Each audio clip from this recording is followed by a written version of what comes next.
Good evening, Nigeria. You are watching the Issues on Voice of the People TV, where truth meets power and no story is off limits. I am your host, Jerry Apeliohai, and tonight's episode is nothing short of explosive. Three stories, one nation, a tipping point. First, the airport turned a battleground as Senator Adams Oshomole in a shocking face-off with AP staff after missing his flight, an incident that has sparked outrage, questions about privilege, and a fierce response from the airline. Was this just frustration or a dangerous display of political impunity? Next, a political earthquake inside the PDP. President Bola Tinubu publicly invites FCT Minister Wike to join the APC, boasting as if they pain them, it is sweet us.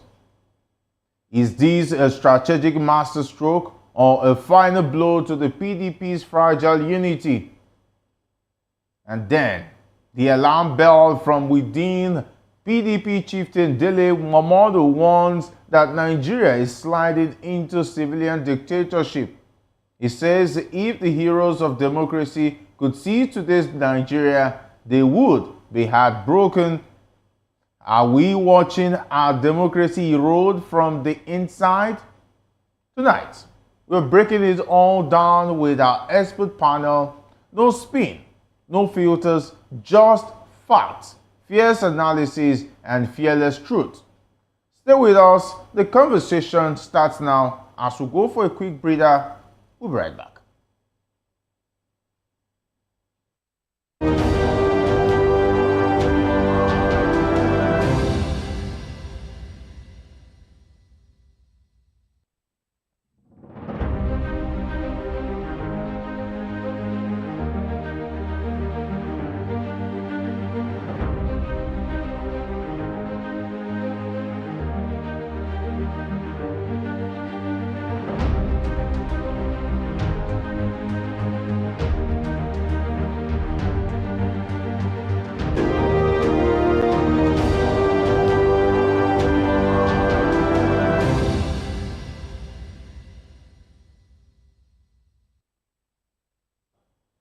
Welcome back. Let's dive straight into today's discussion. We start off with the airpiece, which has strongly condemned the Senator Adams Oshomole's unruly behavior at the Lagos Murtala Mohammed International Airport after he missed his flight to Abuja due to lateness. Oshomole allegedly assaulted airline staff and barricaded what is termed to be talking about the terminal entrance, causing disruptions to other passengers. The airline stated that the senator arrived at 6:10 a.m. for a 6:30 a.m. flight, but boarding had already closed. The senator's actions were described as unacceptable, with airpeace activating contingency measures to minimize the impact on other travelers. The airline emphasized its commitment to operational integrity, safety protocols, and respect for due process. They maintained the zero-tolerance stance on violence or aggression against staff and passengers. The incident has sparked widespread criticism, with eyewitnesses describing the scene as chaotic and humiliating for the airline and airport staff. Of course, the airline refused to accommodate Oshomole on the flight, citing strict check-in policies, and instead found alternative arrangements for affected passengers. All right, today I'm delighted to be joined by two esteemed guests here in the studio. We have Mr. Peter Nasike. Mr. Nasike is a philosopher, development economist, and best-selling author.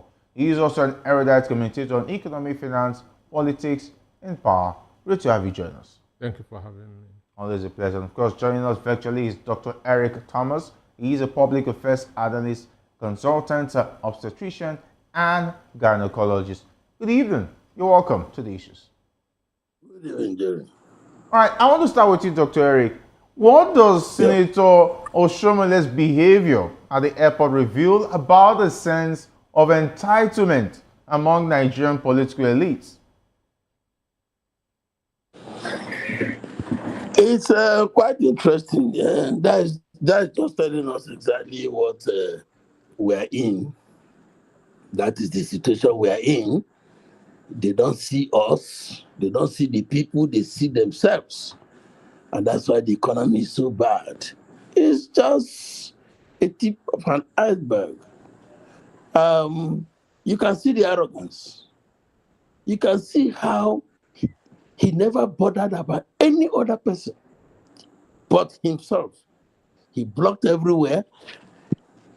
People who have other businesses, more important businesses than his own, he didn't care. If I don't have it, it means nobody should have. That's the attitude, that's the sentiment. And that is why the government is going down. And that's why we are where we are. It's just very, very, very unfortunate. A man of that standard was never guarded by his position. He never bothered what people will say. What will happen to others? He didn't care. So why do you expect such a person when he can do what he did in open? What he will now do in a chamber where nobody is seeing him? They are behaving the same way. To answer your question in a simple way, it is disgusting. It is very shameful, shocking, and of course, it is demeaning. And it reduces the status of the country. But this is viral. I saw it in the net. It's everywhere. And it's news, world news to say that is where we are. How would they respect us outside when we behave the way we are doing, what he's doing? He's just telling us that in any airport, he could even do anything. We are talking about an airport, aviation, where things are done appropriately. People are careful about the safety of the environment and the safety of the travelers and everything. And he was showing that kind of, I should say, barbaric attitude. So it's simple, it was shameful and condemnable.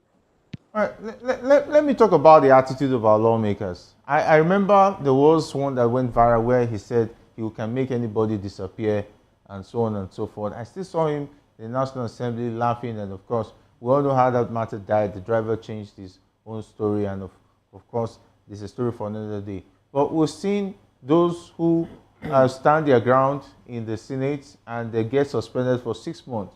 But what will happen to Shomele now? Because how do lawmakers go about exhibiting violent and disruptive conduct in public? These are public office holders. They should be able to set example. But we do not expect this from someone who was one time governor, and of course, he's now a senator. He should know how to behave in public. Well, for me, man is a product of his or her environment. Understand me? Okay. You can never be bigger than the environment that you come out from, or the people that are around you. So one, this shows the attitude of his environment. Understand? Adams Oshiomhole was a tender. Forget about reading in Cambridge, reading in Oxford. I was a naval correspondent. Mind you, NLC is for junior workers, while TUC is for senior workers. So he was the Secretary General of Nigeria Textile before becoming the president of NLC. Understand me? So he is a tender. Understand? A tailor by profession. A tender by profession. Understand? But he upgraded eventually. Upgraded it to the NLC president and later became governor. NLC remains the umbrella body of junior workers in the country. Okay. So when somebody in NLC begins to show you certificates that he read in London, as his own certificate to show. Are you questioning his certificate or you cannot study in London and be a member of NLC. You should be in TUC if you are in the civil service. Understand? So his attitude, that his environment is what he exhibited at the airport. Was he as a labor union leader or as a comrade? So or as a tailor? Did he behave like a tailor or he behaved like comrade? a tender, and that's what he is. That is the environment that he grew up in. So he exhibited the attitude of a tender. That's been the product of his environment. But we've seen several tailors who behave calmly when they come to different environments. I say that man is a product of his environment, and again, the people around him. Okay. Now he has shown where he came from, his environment. Then the people around him, the senators, understand me? Oh, the senators. That's the people around him. These are a bunch of rascal individuals who feel that they own the country. Wow. Oshomole did not get to the airport at 6:10. He got to the airport at 6:20. And by that time, boarding was over. So, was he thinking that everybody would wait for him to come? Understand me? Those who are boarding that end has businesses to attend. Understand me? Yes. So because Oshomole is not there, the whole maybe 300 people inside an aircraft will fold on their hands waiting for him as the Minister of Aviation or as the President of the country. So instead of blaming himself for coming late, he now shows how badly brought up he is. Understand me? He now shows how badly brought up he is. He held everybody there hostage. He knocked the entrance door and now carried a chair and sit at the front so that nobody will go in or go out. A senator of the Federal Republic of Nigeria. This is what touts that on Lagos Road do. And we're not talking about a bus stop, we're talking about an airport. Understand me? People are supposed to be civil. And where Nigerians, Americans, Britons, and so on and so forth, they'll be asking who is that? It's a Nigerian senator. It's a Nigerian senator of the Federal Republic.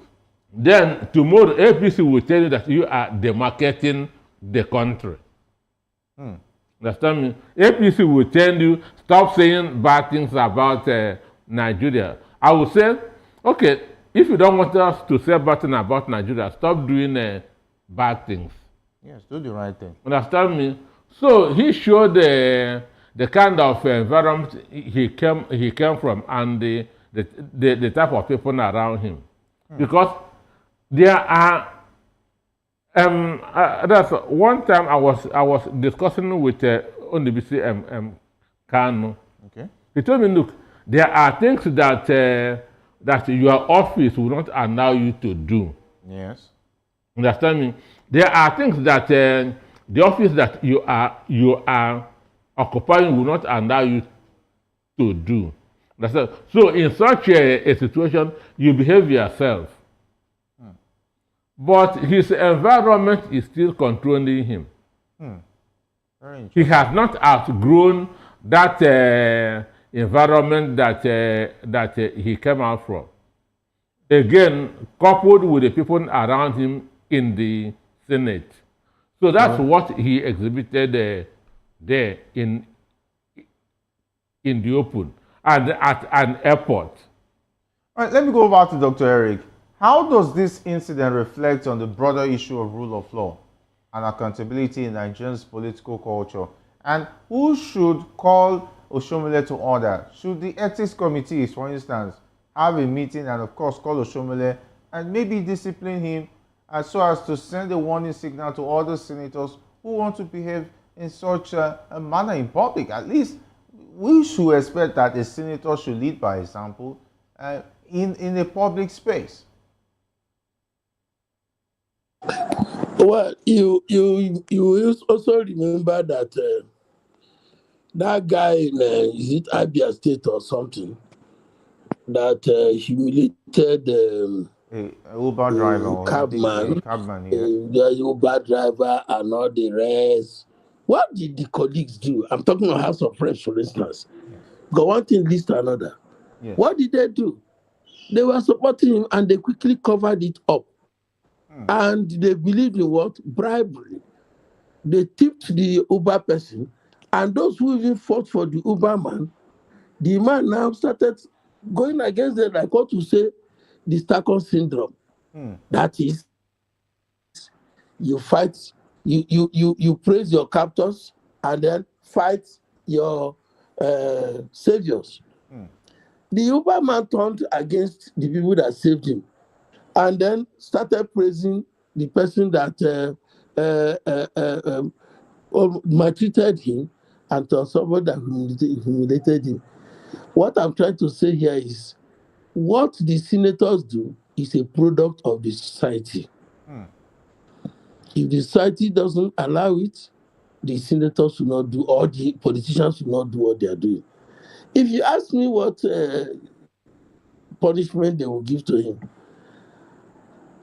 if it is possible for us to try, even if a senator stands up in the chamber and says they should give him punishment or discipline him, it is the same Nigerians that he blocked today or whatever time it happened. Oh, yeah, today. It's the same Nigerians that he blocked that will say, no, allow him, he's our senator. Oh, you can't do this to a senator. The point is, until we Nigerians, the electors, the populace, begin to understand our own standard, things will not change. And to cut it short, there is nothing the chamber, the Senate to do. Senate will not do anything because all of them behave the same way. Hmm. But if you stand up in that Senate and you want to put things right, it is you that they will suspend. Hmm. When you want to say things must go right, go well, the way it should be, they will suspend you because you'll be a clog in the wheels of what they are doing. I Okay. must tell you that the evil strives in this society until we, the people, begin to shape our standards and then we pay attention to something more meaningful than all these shenanigans of people worshiping money bags, worshiping power, and then they degrade their own integrity. This will never change. If you ask me, and I'm going to say it for truth, that the Senate will not do anything. They will sweep it under the carpet. Even if some good Nigerians say they want to take it up, they will still sweep it under the carpet. Imagine where something was done to somebody and people were clamoring, wanting to support him. They tipped the man and the man turned. Is it the man that obviously nobody is even reporting that he stopped? Yes, he stopped people, disrupted the operations of the aviation industry. But nobody came and said, look, this is what he did that affected me, either physically or psychologically or anything. Nobody came to do that. Is it that one that chamber, Senate chamber will sit to try him? Hmm. The point I'm making is that somebody came with something, assault and all that.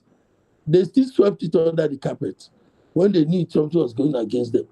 Because I want to put Senate and House of Reps together. It's National House of Assembly. All of them are the same thing. Hmm. Is it that one? That one that they went scot-free? Is it the one that nobody is even coming to say this is what happened to me? That they will act on? My dear, nothing will happen. They have killed it and they have killed it. Just watch my word now. Somebody amongst them, even among Nigerians, will support Oshomole for what he has done. Hmm. They will even tell you that why did the aircraft keep everybody waiting until he enters at its own way because he's a senator. We have problem in this country. We worship power, we worship money. We don't respect integrity. until this country begins to look at integrity as a paramount thing that can shape the society, we are going nowhere. So there's nothing they will do to him.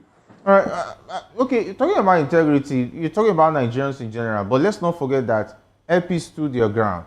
Talking about the airline, they stood their ground and said, even though you're a senator, you came late, we can decide to grind the flight and use something else for others. But we cannot go against the protocols and the principles of the airline. But talking about that, about the airline, now we'll talk about the ethics committee. It was easy for the ethics committee to sit and suspend Akpoti Uduaghan. What will now be done to people like Oshomole, who has somehow, we want to say, throw the country in a situation where political office holders will not be regarded to have integrity in such a situation? Let me tell you what is going to happen. Today is 11th of June. Yes. Before 11th of July, APC will be sanctioned. APC will be sanctioned. You're talking about the airline itself. APC, the airline, will be sanctioned. Understand? Not Oshomole himself. Not APC, the airline, will be sanctioned. Understand? Because of this. But they may invent another thing.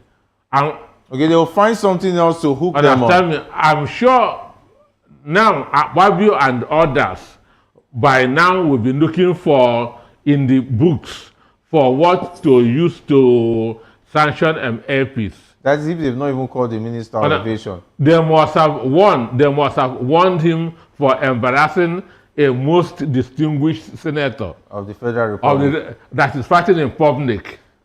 Understand me? A most distinguished senator, which I know that even a well brought up child cannot do. Understand me?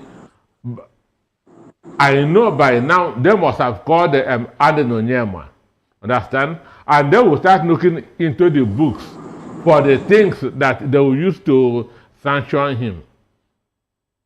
So, federal, within a month, just mark it, 11th of June to 11th of July, you will hear bad story about APs.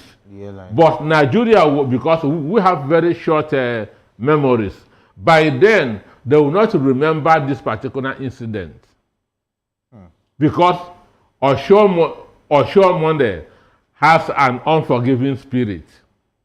Understand me? Even though he is this somebody who I know too well at a close range as a neighbor correspondent. Understand me? So he has an unforgiving spirit. He will not admit that he is wrong. Understand? He will not accept the responsibility of coming late. Understand? So they are going to look for something to sanction him. I've given you 1 month. Watch what is going to happen. Understand? They will say that he embarrassed a senator, which means those that left of their house 5 a.m., 4 a.m. to meet the boarding time are idiots. Understand me? Are foolish. So one, I like what APs do. That's what they did. Yes. Understand me? One, ethics is very, very important. Understand? Standards should be maintained. When APs was starting his airline, he was not thinking of Adams Oshomole.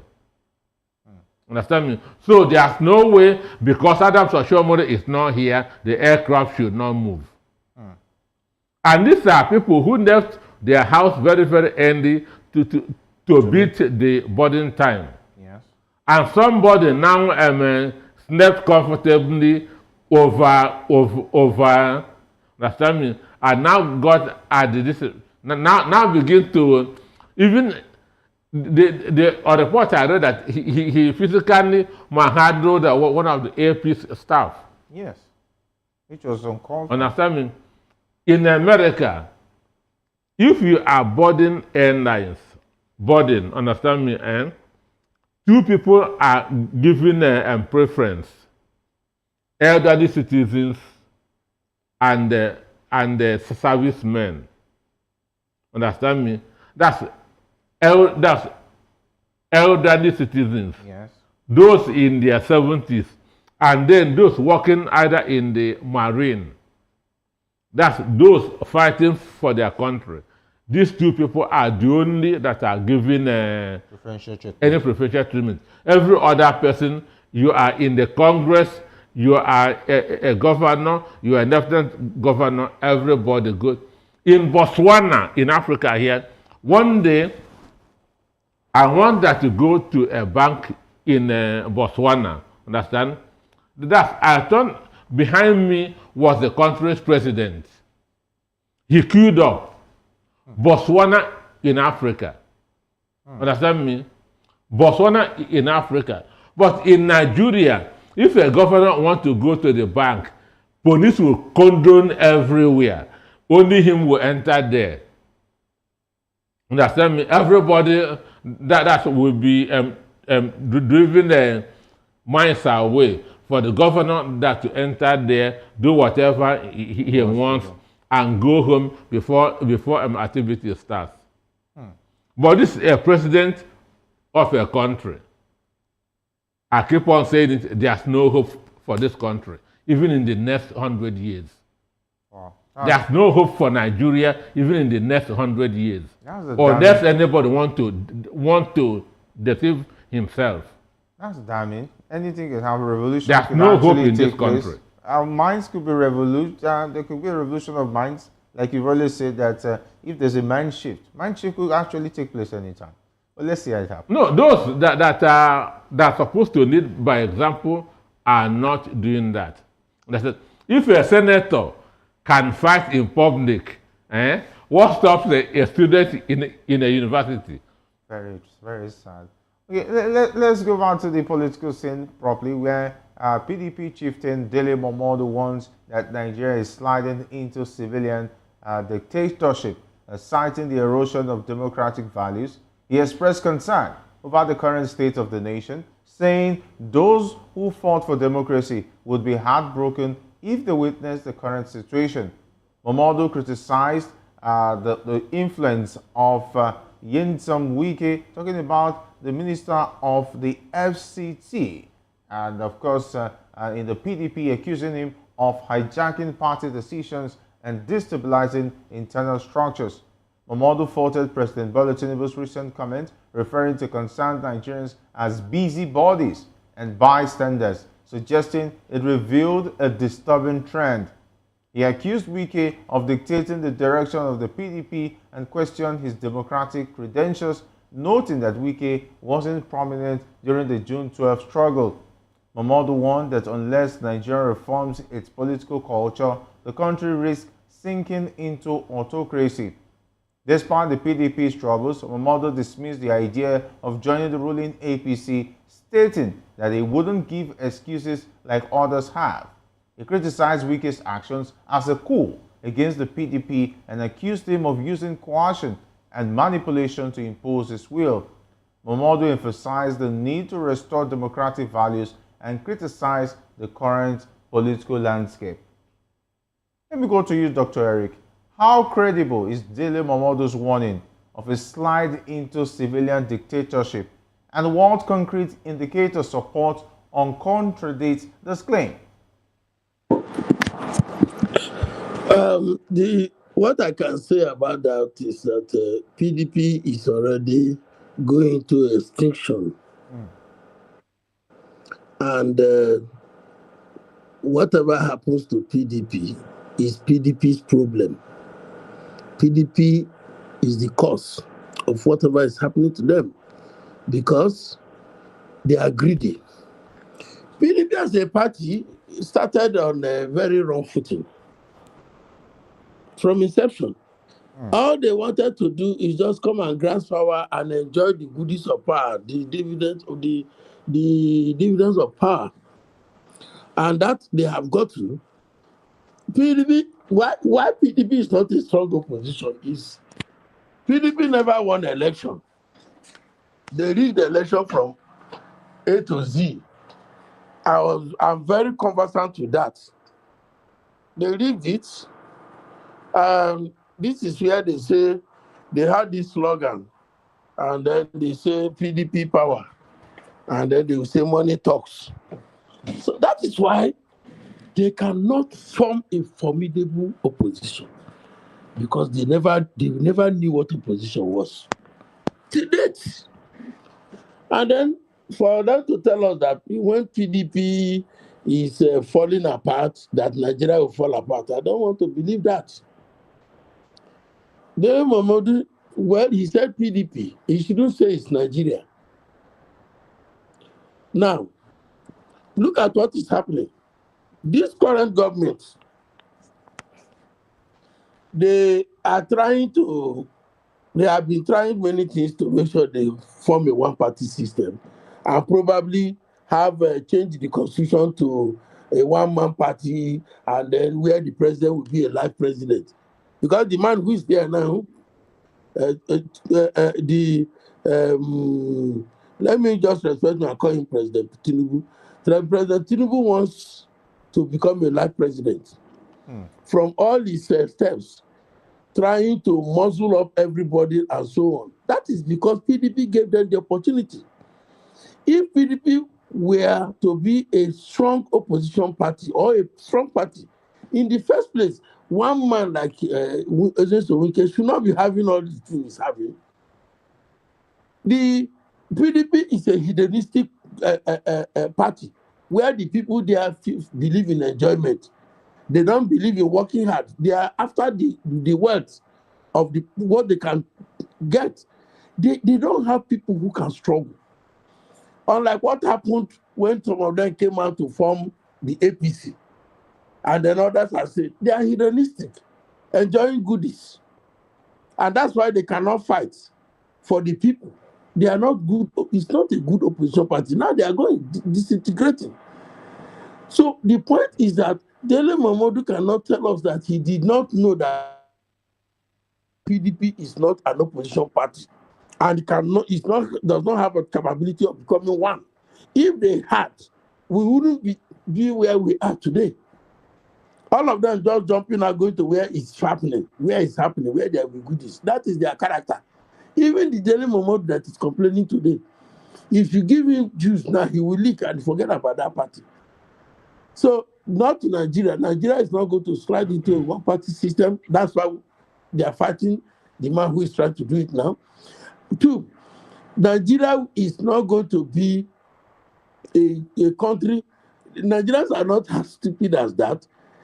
Once Nigerians rise, they can change their fortune. And that's what is happening. That's why you are seeing the coalition. Look at the coalition that is happening now. Even Atiku wants to leave PDP, because if he stays there, it will not be effective. Now Wike is coming and muscling up. They will not go anywhere. He will give them money and they will not go anywhere. Now they are leaving PDP. Some are going to APC. Some are going to the coalition.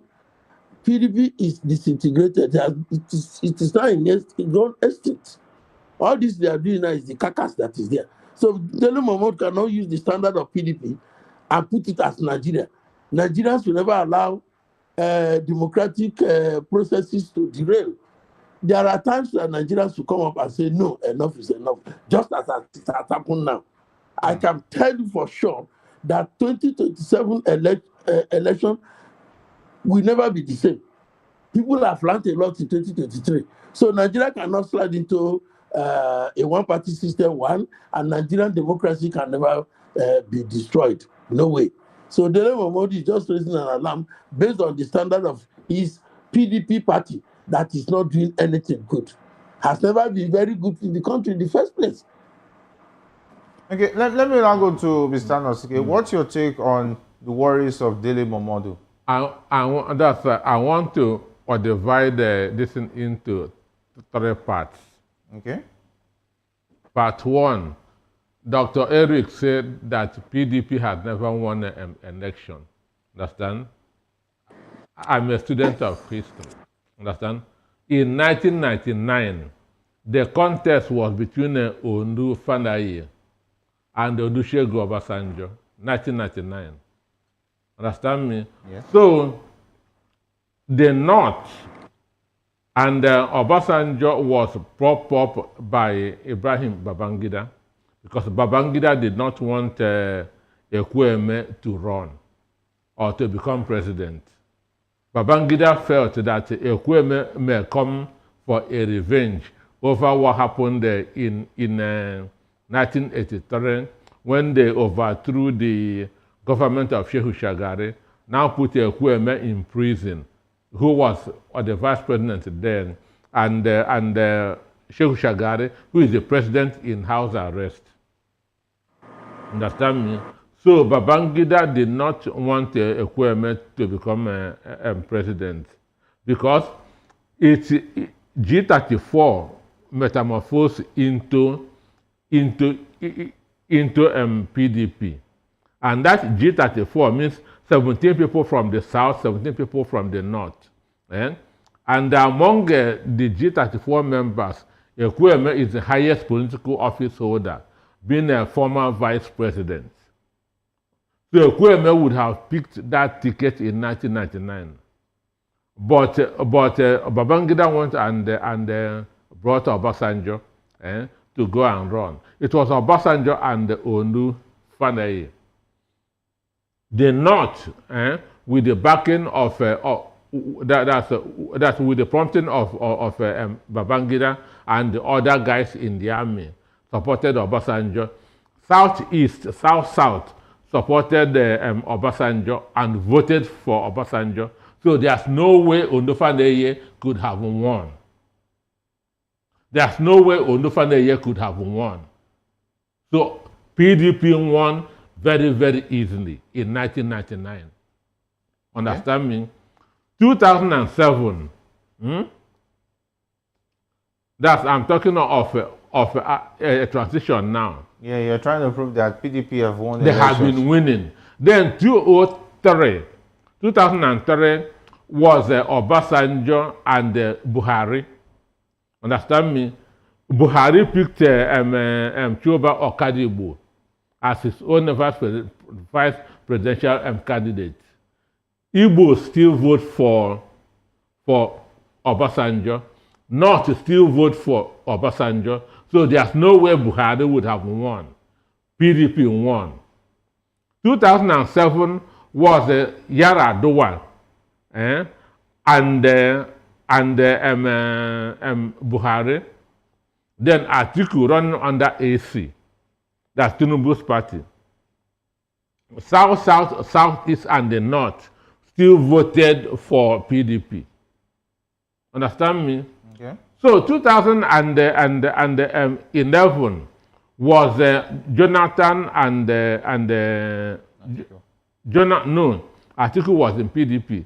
Was Jonathan PDP. And Buhari yes, with Nuhu Orebadu running under ACN. Yes. Southeast, South, North voted for Jonathan.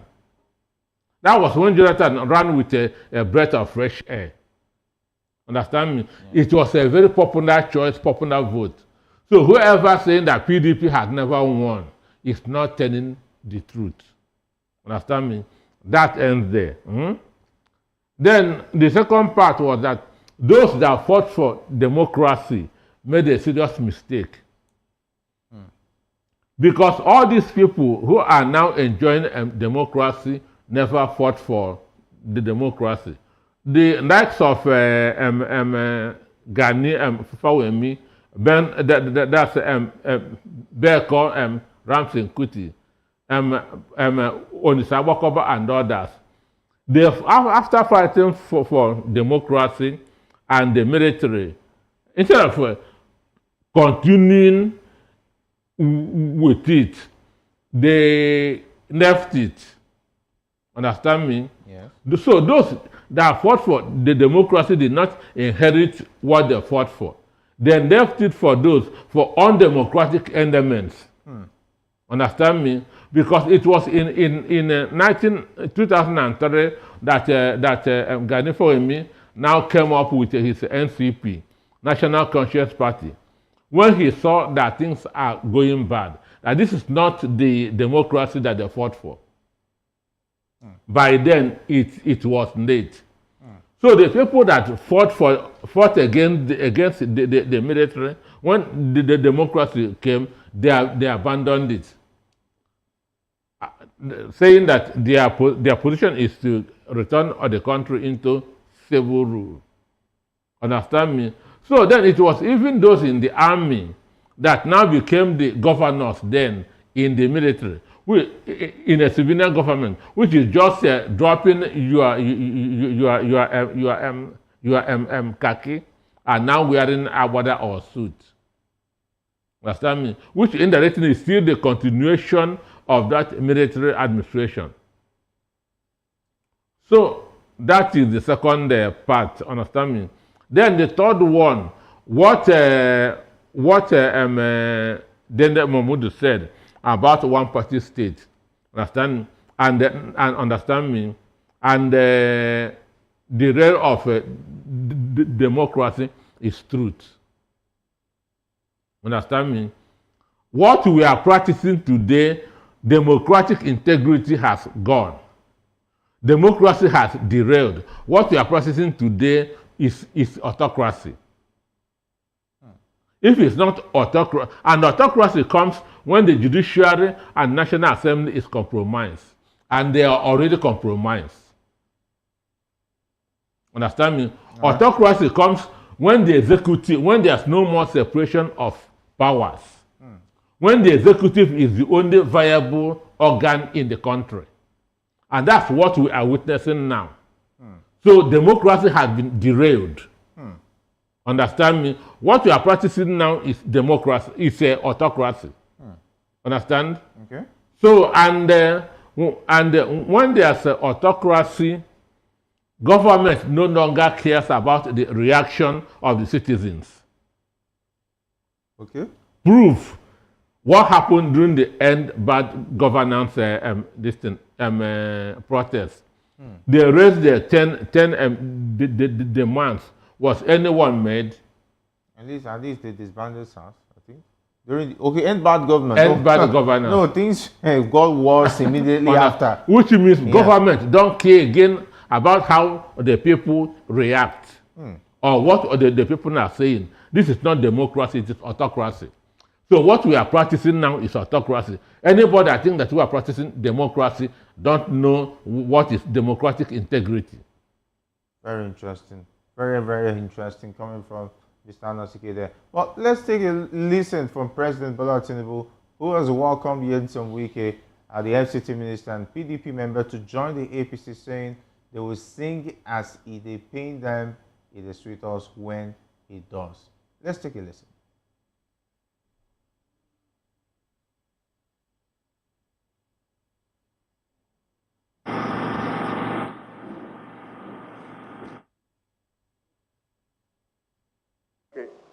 He's not a member of my party. Not yet. We have somebody in Nyesom Wike. He's not a member of my party. Not yet.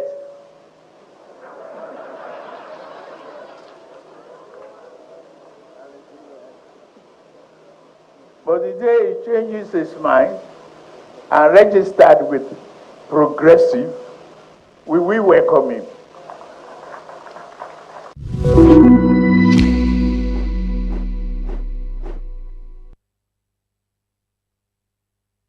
Some would say that brandishing so much arrogance in terms of saying that APC is the progressive and all other parties are no longer.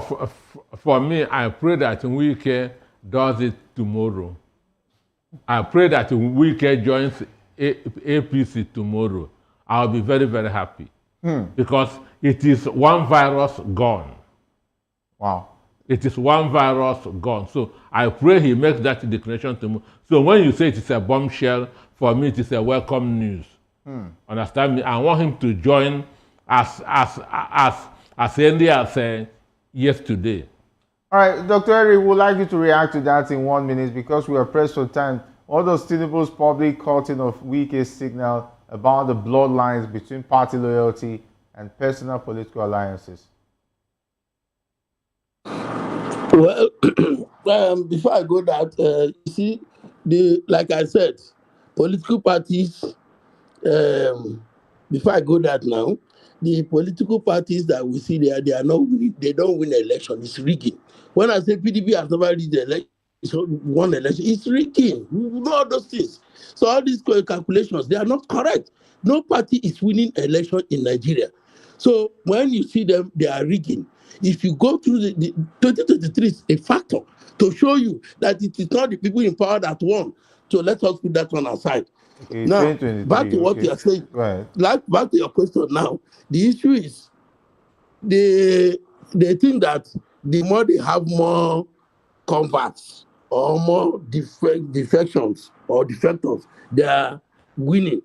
In 2015 or so, 22 governors decamped to join Jonathan, yet Jonathan lost. If Wike likes, let him even join. Because what the man is hoping on is, oh, you will deliver River State for him. River State is waiting. It's just that I just hope that the coalition will be very strong. When they are strong, all those people will be discontinuous. So he can say anything in his politics. When he joins them, Wike is now looking at, I think somebody has resigned. One of the advisors of the appointees in the presidencies has resigned. Based on this Wike issue and this relationship, more things will happen. 2027 is still far. All those things are just political gimmicks. Those stuffs, people should not be confused. People should not be worried. All Let right. all of them, all the eggs should be in one party, and then when the time comes, they will be shocked. All right. Thank you very much, Dr. Eric. It's been a pleasure having your insights on the issues. All right. Have a good one. All right. Mr. Anaske, it's also a pleasure having your insight on the program. Yeah, thank you for having I me. can see you have some containers of wanting to release some bombshell, but we'll put you on hold and save it for tomorrow again when you come back with us on the issues. And that's where we leave it tonight, Nigeria. The questions are loud, the tensions are real, and the stakes higher than ever. From power plays to party betrayals, from airport chaos to democracy at a crossroad, one thing is clear. Nigeria is watching and history is taking note. To our panel, our viewers, and every voice that refuses to be silenced, thank you for standing on the side of truth. I am Jerry Apeliohai, and this has been the issues on Voice of the People TV. Until next time, stay informed, stay engaged, and never stop asking the hard questions. Good night, and God bless Nigeria.